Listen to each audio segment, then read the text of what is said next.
Magandang gabi mga ka-Thunder. Mayroon tayong gagawing example kung paano mag-convert ng 125 sa 150. Gagawin natin 150 ang cc, 150 cc ang ating 125 Thunder. Ito po ang ating gagawing 155cc. Ito po, siya po ay stock. Binili ko po siya noong 2012. Hanggang ngayon po, hindi pa po siya nabubuksan. Bale, daily driving po siya. Ginagamit ko po siya sa trabaho. Gagawin ko pong ito, uumpisahan po natin sa pagbaklas, pero hindi na po natin kukunan ng ang lahat ng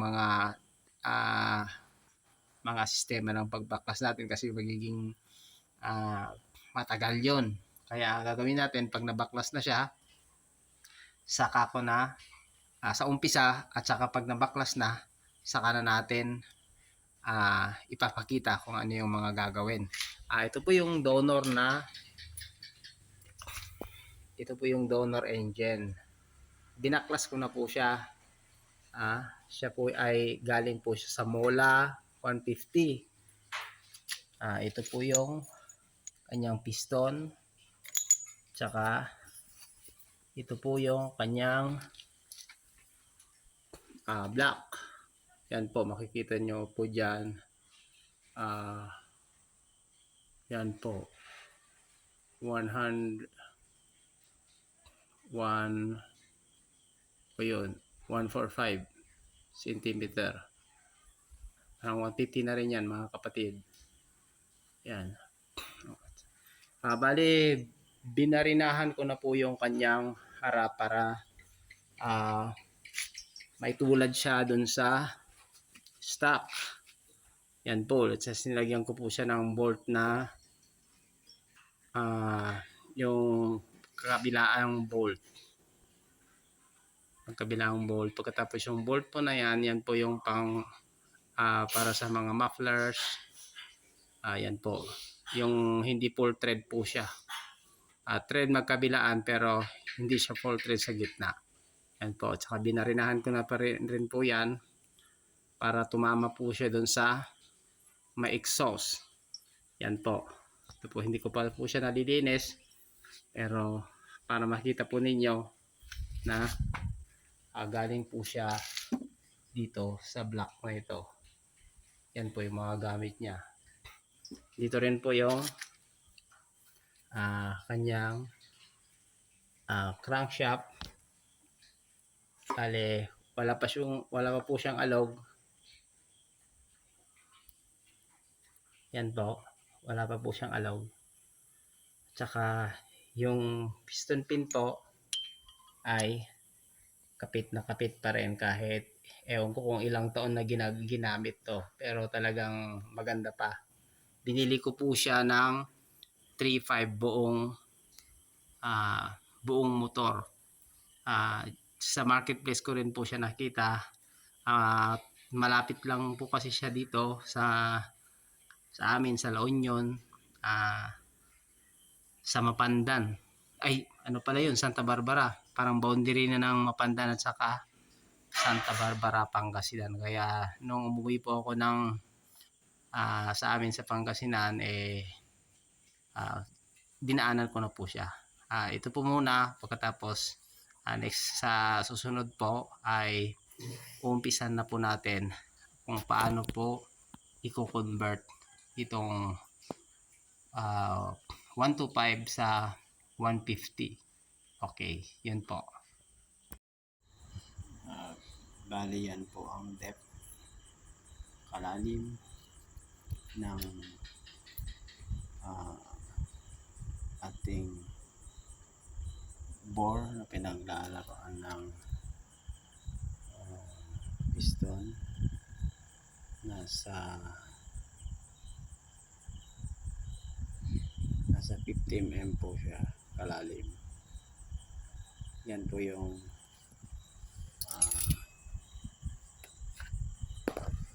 yan po.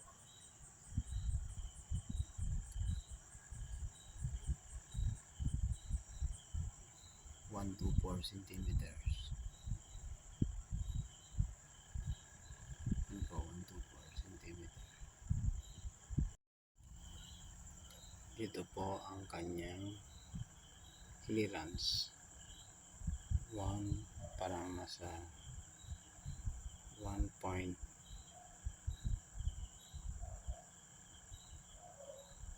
nasa 1. Pero ano po ito?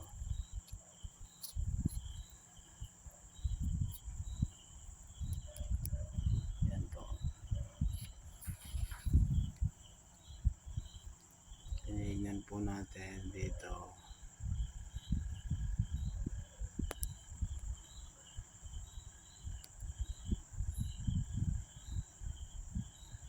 Good morning mga guys. Ito na yung pinagkaiba ng galing sa Mola 150 at saka galing sa Thunder 124 centimeters at saka 145 centimeters. Bali ang clearance mga kapatid na pinagkaiba ay 6 mm. Mas maiksi itong ito, mas maiksi itong 125. Pero dito parehas lang sila. Doon lang sa tubo pababa. Parehas lang po sila. Dito. Parehas lang po. Para silang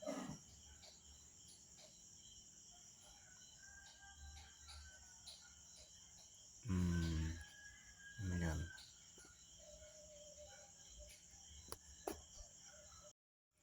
Susukatin natin mga kapatid kung sasayad siya o hindi. Yan po yung gap. Try natin dito.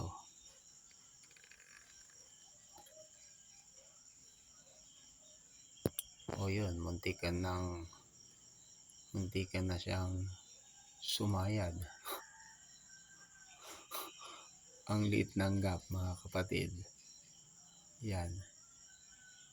So i-actual natin siya. Pero okay naman siya. May clearance naman siya.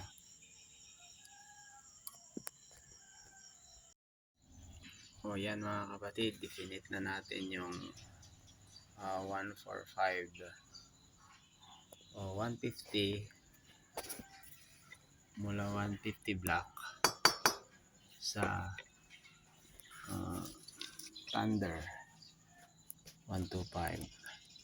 Tignan natin mga kapatid kung hindi siya sasayad.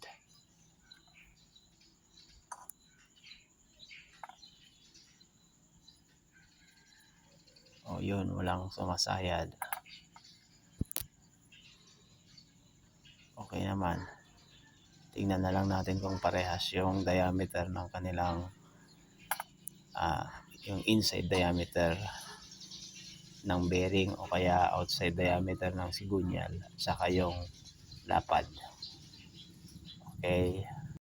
So ito na mga kapatid. Natanggal na siya. Susukatin na lang natin yung diameter ng sigunyal, itong balancer kung magkatugma. Bali 110.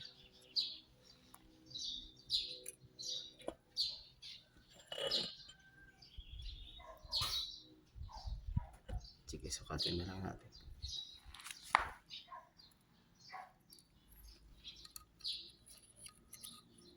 yan.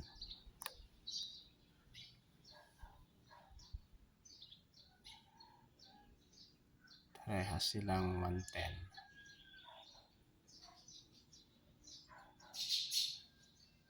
110 mm. Ibig sabihin, okay, sa bearing, tingnan natin.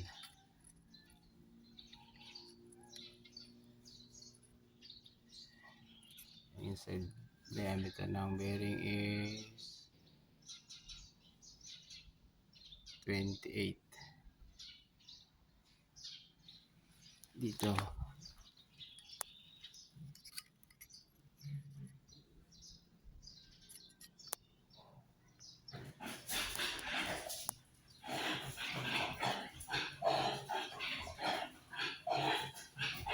okay, 28 din.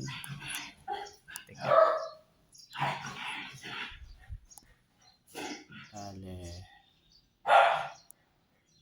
O yan, 28.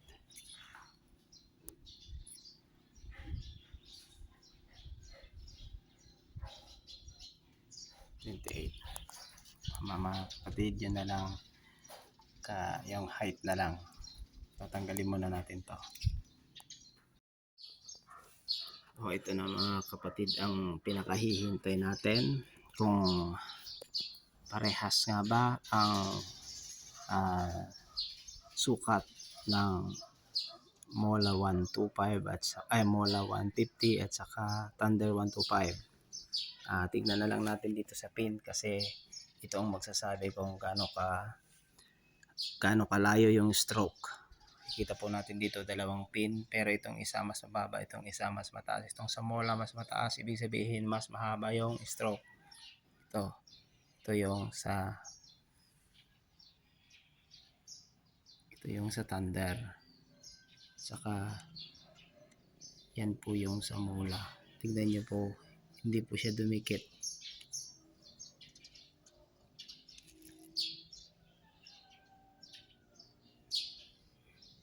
Yan po, hindi po siya dumikit. Yung clearance po niya, meron siyang clearance. Pero dito, nakadikit siya.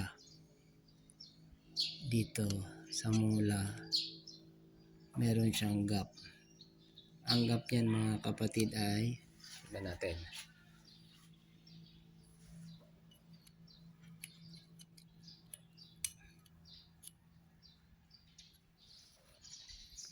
Dito ay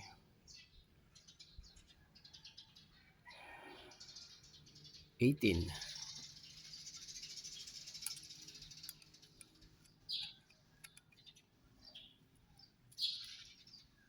Dito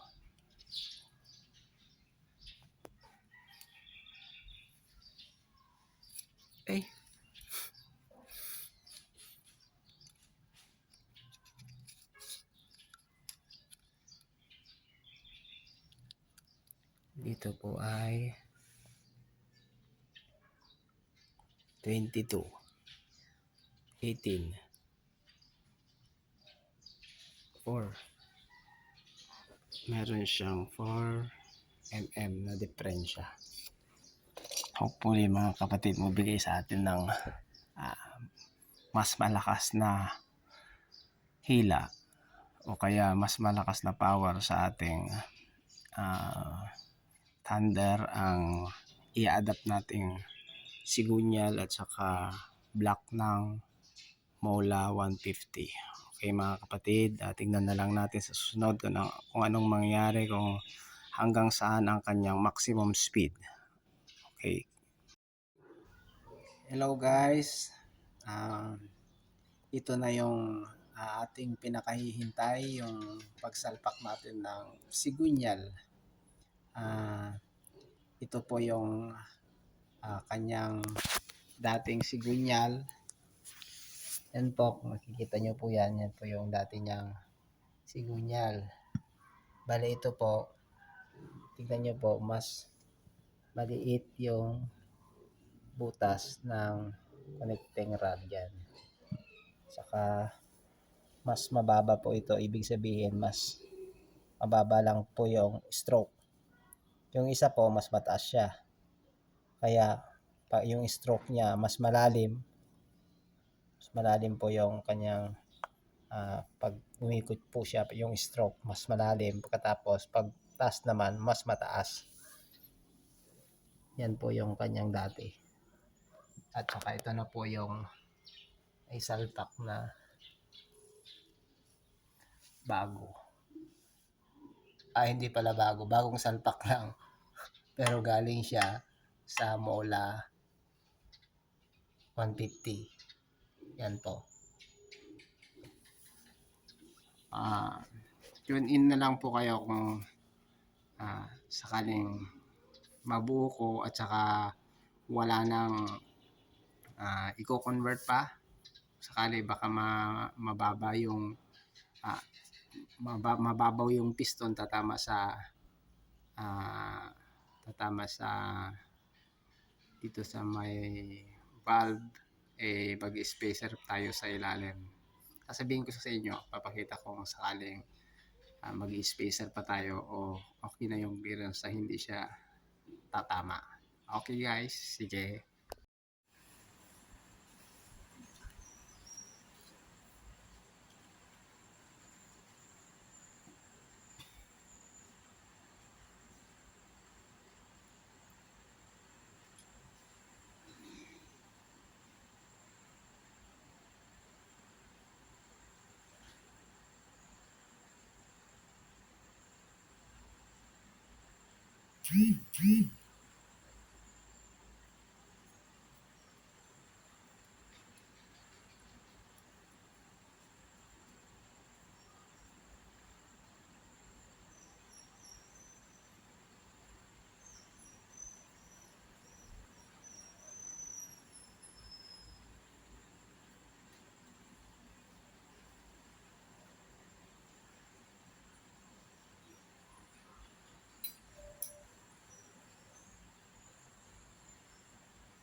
tita.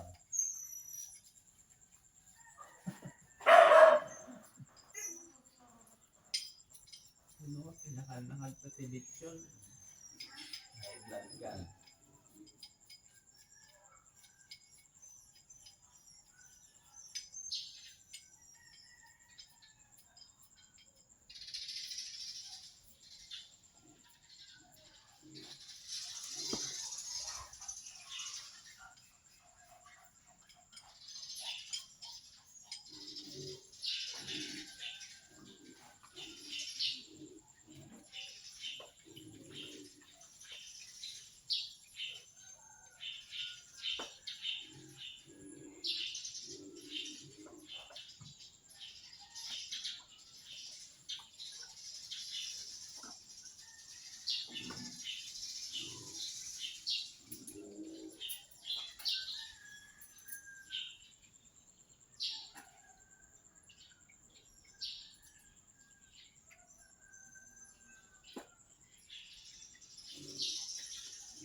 Alaga grasa aming mga Kasta-kasta ka din.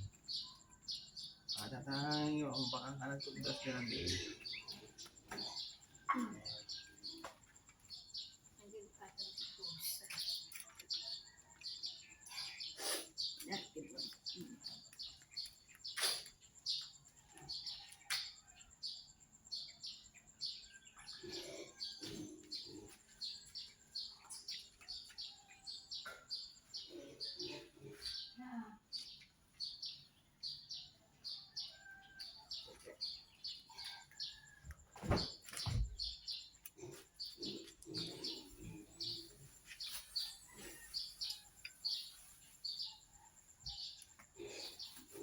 Tumatapay sa akin.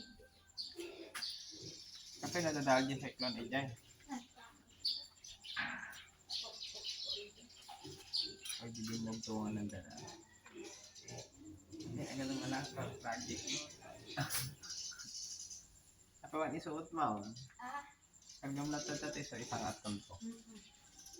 Alam mo.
Yan.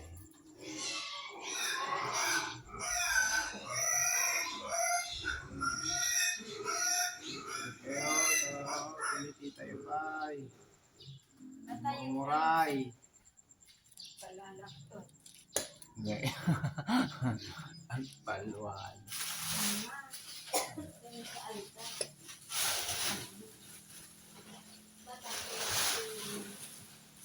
Okay. Katato lang ang tiwi masito na lang mula naglala. Hey! Lulwalo, lulwalo. Nayaw. Hindi mamudat ang mag-imudat ang usap.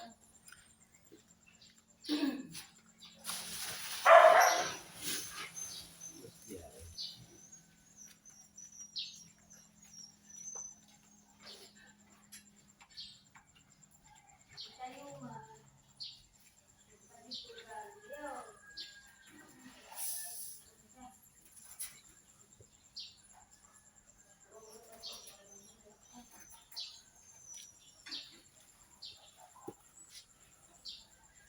Basta ka din kita yun.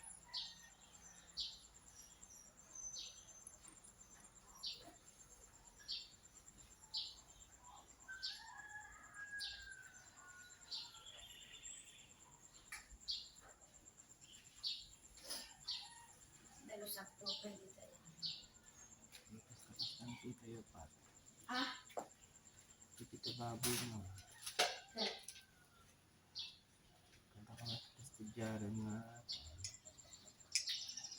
Nagsigaw na din.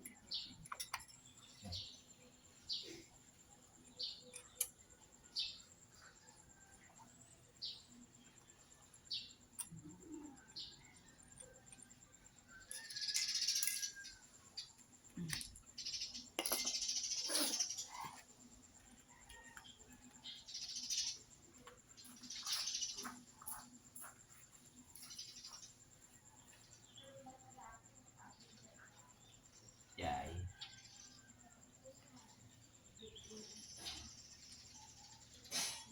Nalpas matan.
At ang mga brad, ang sukat ng ating piston pin, bali 15 mm po siya, 15 mm. Tapos ang height ng ating piston, yan po. Kailangan po natin kunin ito kasi dito po yung lalaruan o kaya dito nakalagay, nakaposisyon yung iikutan ng sigunyal. Nasa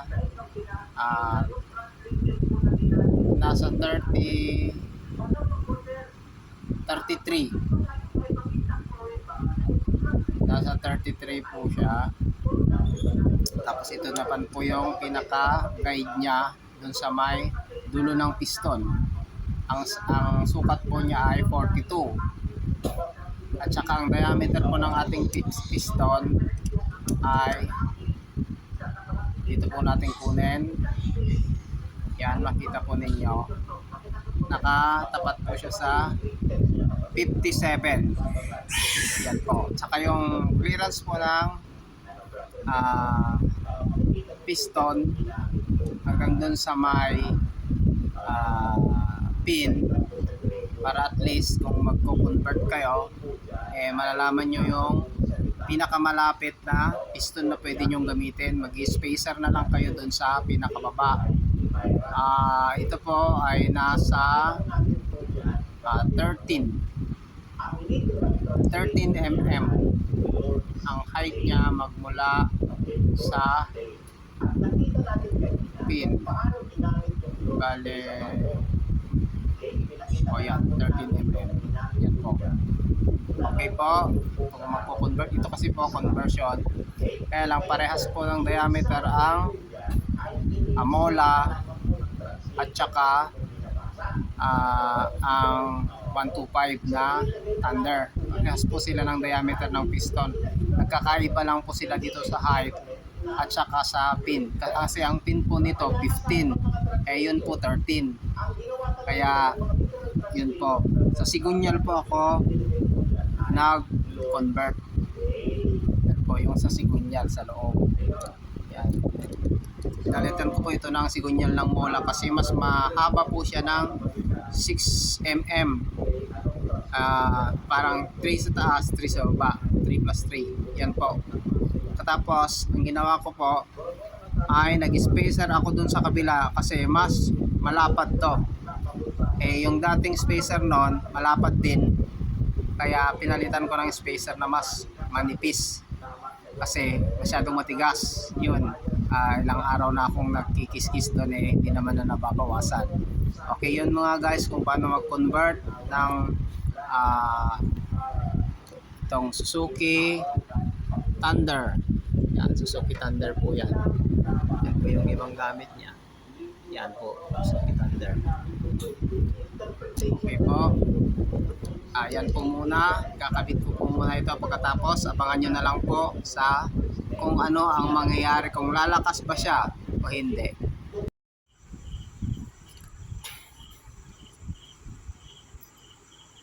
O yan mga guys, naibalik na natin. So ano na, subukan na natin mga brad kung aandar Pero under siya kasi pinandar ko na kanina. At ang napansin ko mga brad, nagba-vibrate dun sa gulong sa likod, parang naging TMX siya. Bali ito mga guys ay pinalitan natin ng 125 na black. Ay 125. Parang 150. 150 pero 145 ang nakalagay dito. Tignan po natin. Yan po, 145 cm. Yan. Ito po, Suzuki Thunder. Yun, gawin natin yun. Yan, Suzuki Thunder. Yan, stock pa lang yung mga gamit niya. Bali itong block niya galing din sa Mola, 150. Yan po. Bali ang napansin ko rin po dito, nabibitin siya sa gas. Malamang yung kanyang mga jets maliliit yung butas, hindi kayang supplyan yung ating cylinder, yung kanyang kailangan, hindi niya kayang isupply. Malamang papalitan ko po siya ng yung carburetor po ng Barako. Subukan ko po kung magiging successful po siya, kung kaya po niyang supplyan yung kailangan ng 150 na cylinder. Okay po, testingin po natin kung ano ang andar niya.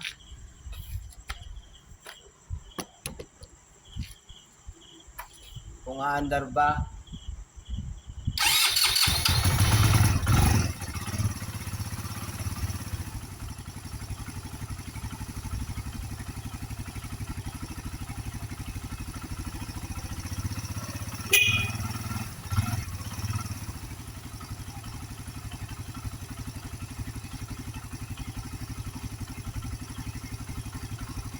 Yan po, naandar na po siya.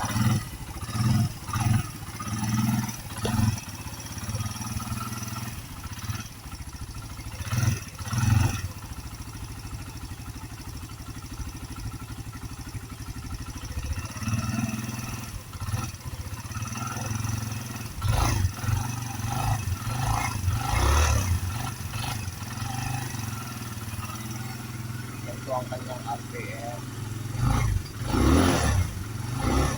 Pero wag muna natin banatan para hindi naman bago pa lang kasing salpak yung mga ring at saka, pero dati na po yung binalik ko lang po yung ring at saka yung dating piston ng Mola, yun din po ang linagay ko. Yung mga pangilalim po niya, yung kanyang connecting rod, kanyang sigunyal, pin, tsaka yung yun po, yung piston, sigunyal at saka yung connecting rod ng galing sa Mola na binili ko, na pinag-donor ko, yun po ang nakalagay po dyan sa loob at saka yung lock niya. Yan po.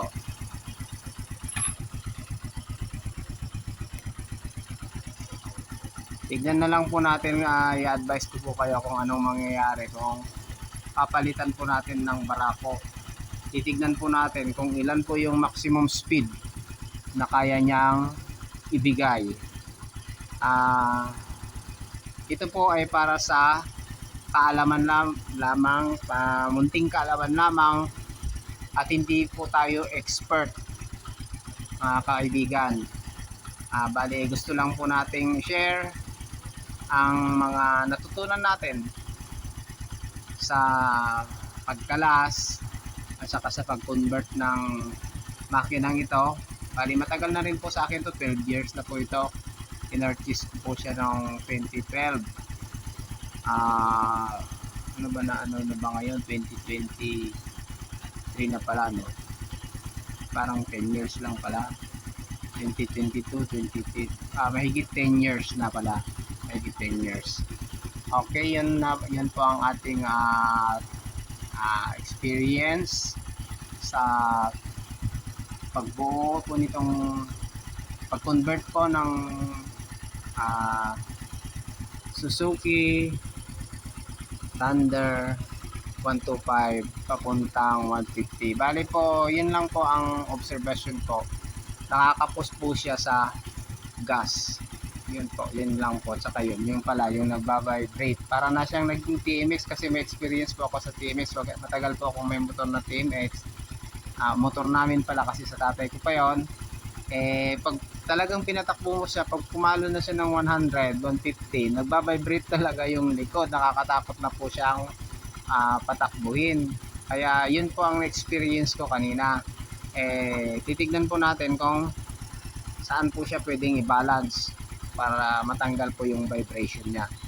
Hindi ko alam kung hindi ko napansin kanina medyo hindi ko pa talaga siya naramdaman talaga na yung malakas, pero at least may pagkakaiba dun sa dating 125 na original niya, yung stock niya. Yan po. Salamat po sa panonood ng ating Munting Kalaman. Ito po si Fernando Hugilon Jr., ang inyong kaibigan.